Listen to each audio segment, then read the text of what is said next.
এই নির্বাচনে আমরা বাংলাদেশ জাতীয়তাবাদী দলের পক্ষ থেকে এই ঠাকুরগাঁ 1 আসনে আমি আমার দলের দ্বারা মনোনীত হয়েছি।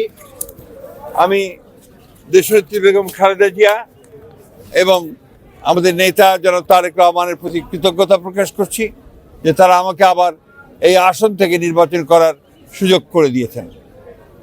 আমি পরম করুণাময় আল্লাহর কাছে শুকরিয়া আদায় করতে চাই, যেখানে আমি মনোনীত হয়ে জনগণের কাজ করার একটা সুযোগ পেয়েছি। যদি আমরা সুযোগ পাই, মোনালিসা হেভি ফ্লো 15 পিস প্যাকেটের সাথে 8 পিসের একটি প্যাকেট একদম ফ্রি।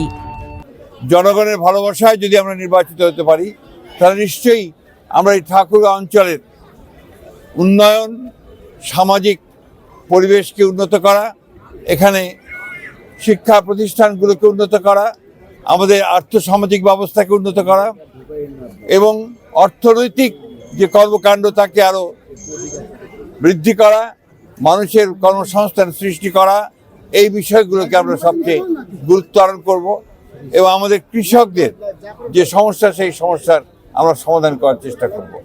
আমরা আগামী নির্বাচনে জনগণের কাছে, এই এলাকার জনগণের কাছে আমার আবেদন থাকবে, অনুরোধ থাকবে যে আপনারা দয়া করে এই অঞ্চলে পূর্বে যেভাবে আমাকে সমর্থন দিয়েছেন, এখনও সেইভাবে সমর্থন দিয়ে আমাকে ধানের শীষে ভোট দিয়ে আমাকে আপনারা জয়যুক্ত করার জন্য আমাকে সাহায্য করবেন। আল্লাহ তাআলার কাছে দোয়া চাই, আল্লাহ তাআলা যেন আমাদের তৌফিক দেন।